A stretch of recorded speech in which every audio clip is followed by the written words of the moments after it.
안녕하세요. 생활철사의 철사구단입니다. 네, 안녕하세요. 네, 오늘은 네. 철사공예의 기본 도구 중에 가공용 도구에 대해서 살펴보도록 하겠습니다. 가장 대표적으로 네. 누구나 하나씩 집에 갖고 있는 펜치와 롱로즈 플라이 가공과 절단 모두 가능하고요. 그리고 평집게, 이거는 일반적으로 하면 안 갖고 계실 거예요. 근데 얘는 가공 전용으로 철사공예 하시는 분들이 주로 사용하죠. 비즈공예나 그런 데도 포함되지만. 그리고 평마루, 이것도 이제 일반적으로 안 갖고 계신데 말 그대로 그냥 평평한 거 같네요. 예, 평평하고 끝이 납작합니다. 그래서 가공할 때 좋고, 뒤에서 자세히 설명드릴게요. 네. 자, 그럼 이제 이 가공용 도구의 특징을 먼저 살펴보겠습니다. 네. 첫 번째 특징은 집게 끝 모양이에요. 집게 끝 모양이 네. V자형이 있어요. 그리고 일자형이 있어요. 평마루. 이 평마루에 해당되겠죠. 네. 그래서 끝부분으로 갈수록 좁아지면 V자형, 그 두께가 일정하면 일자형이라고 부릅니다. 그래서 그거의 특징을 살펴보면 V자형은 섬세한 작업이 좋을 것 같아요. 예, 섬세한 작업이 좋습니다. 좁은 부위나 곡선, 작은 곡선을 만들 때 끝부분을 딱 잡고 하면은 작업을 할 수 있고요. 반면에 일자형 같은 경우는 당연히 섬세한 작업은 어렵죠. 네, 두껍기 때문에. 예, 그래서 그걸 제가 그림으로 제가 표현을 해봤는데, V자형 곡선을 만든다고 쳤을 때 곡선 부분에서 V자형 끝이 좁은데 일자형은 넓으니까 구부러지는 그 곡률보다 그러네요. 너무 두껍네요. 크기 때문에 이 곡선을 제대로 만들 수가 없어요. 오히려 세게 누르면 이 곡선이 찌그러져요. 네, 그런 거. 그렇기 때문에 V자형 팁이 이런 정밀한 작업을 하는 데는 더 적당한 거고요. 그러다 보니까 일자형이 네. 더 강한 힘을 필요로 하는 가공에는 적합합니다.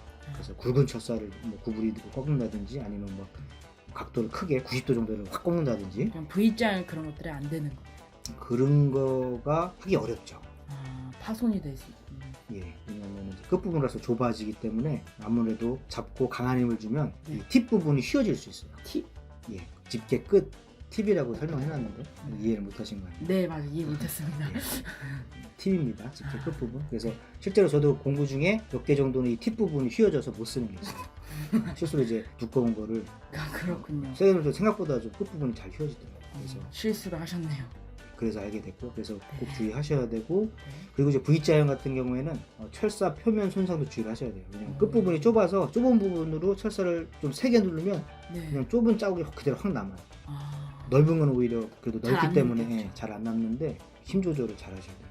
그래서 집게 끝부분의 모양이 그런 특징이 있다는 거 기억하셔야 되고, 네. 그 다음으로는 집게 그 안쪽에 표면 그 형태가 달라요. 그리고 재질도 다르고, 그거 한번 살펴볼게요. 그래서 첫 번째로는 톱니무늬 형태가 있어요. 그 잡는 부분이, 그리고 네. 밑무늬, 무늬가 하나도 없는 평평한 게 있고, 그리고 재질 자체가 플라스틱으로 되어 있는 것도 있어요. 종류별로 특징을 보면 톱니무늬 형태 같은 경우에는 요철이 있기 때문에 철사를 딱 잡았을 때 막 돌아가거나 미끄러지지 않아요. 그래서 한번 딱 잡으면 흔들림 없이 작업을 하기 좋아요. 그 대신 세게 잡으면 예. 손상이 남을 것 같습니다. 예, 그냥 끝부분 요철이 있으니까 세게 누르면 그 요철 부분이 철사에 그대로 남아요. 그래서 이게 쉽네요. 까지죠. 그러니까 이게 사실은 노하우예요. 그래서 이 정도 힘을 주는 가공이라면 이 정도로 잡으면 되겠다. 그거 이제 좀 숙련이 돼야 돼요. 종이 테이프로 감아도 되나 보네요. 화면에 보인 것처럼 그렇게 종이 테이프 끝부분에서 감아서 누르면 아무래도 손상이 덜 남습니다. 좋은 팁으로 활용하시면 되고, 밑무늬 형태 같은 경우에는 당연히 철사 표면에 손상이 적겠죠. 네, 무늬가 없으니까. 무늬가 없으니까. 예. 대신에 수직으로 딱 잡고 견고하게 잡지 않으면 네. 잘 미끄러져요.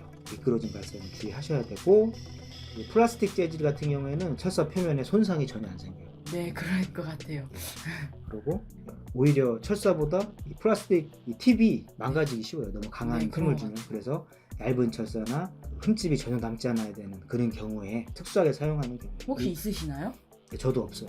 아, 되게 비싸더라고요. 왜 고가일까요? 근데 그래서 잘 안 쓰니까 그런가? 아니면 보통 외산이 많은 것 같아요. 국산은 별로 외국산. 없고. 네. 아직은 크게 필요가 없어서 사실은 안 샀어요. 제가 작업하는 데는. 다음은 철사 굵기에 따라서 도구를 어떻게 사용해야 되는지 한번 볼게요. 네. 지금 화면에 5인치에서 7인치까지 크기를, 실제 크기를 비교해 보았고요. 네. 가공용으로는 보통 4인치에서 7인치 사이를 일반적으로 사용을 해요. 그리고 이제 화면에 보시는 것처럼 지금 제가 실제 손으로 잡고 찍은 사진이에요. 그립감.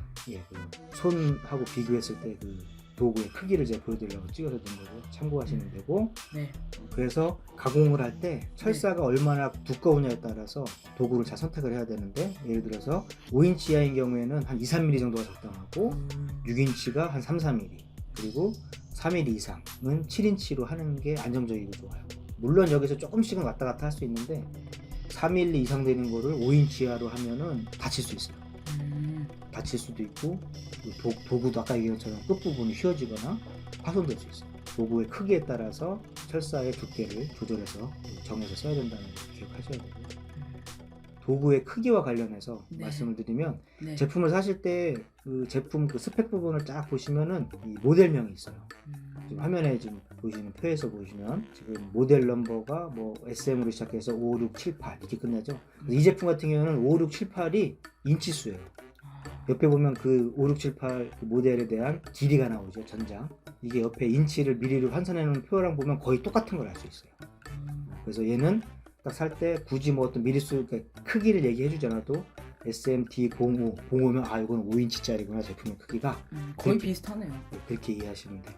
그래서 제품을 사실 때 원하는 크기를 잘못 사면은 그 제품을 제대로 쓸 수 없으니까 이런 모델명을 활용해서 네. 실수 없게 구매하시면 좋을 것 같아요. 마지막으로 이제 가공용 도구에 대해서 한번 전체적으로 비교를 해봤습니다.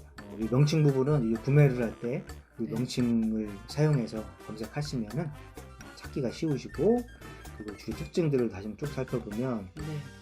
가공이 가능하냐, 또 절단도 가능하냐 그런 부분에 대해서 정리해놨고 네. 그리고 집게 모양도 톱내문이냐 밀문이냐 플라스틱 재질이냐 이걸 정리해놨고 V자이냐 일자이냐 앞에서 그 특징은 제가 말씀드렸으니까 또 말씀드립니다. 그래서 제가 써본 결과로는 네. 벤치는 7인치용으로 좋을 것 같아요. 펜치는 7인치가 제일 적당해요. 8인치 너무 크다고 말씀하셨어요. 이 가공 전용으로 쓸 때는 평집게 중에 6인치짜리 그걸 사용하면 가공할 수 있는 범위도 넓고 펜치 같은 경우에는 끝부분이 이제 일장이기 때문에 두껍고 강한 힘을 줘야 되는 가공할 때 사용하고 평집게의 경우에는 네. 끝부분이 V자형이니까 네. 정밀한 가공할 때 사용하면 되고 그래서 첫사공할 때는 주로 평집게를 쓰면 될 거예요. 벤치는 이제 특수한 경우 크게 꺾는 경우에만 부분적으로 사용하면 됩니다. 그래서 이 제품을 구매하실 때는 사실은 천차만별이에요. 제품 종류도 많고 많은데 너무 저가형은 필요하지만 그렇다고 너무 비싼 것도 필요 없어요. 그래서 제가 봤을 때는 한 3,000원 이상에서 한 10,000원 사이면 충분히 좋은 제품을 살 수 있고요.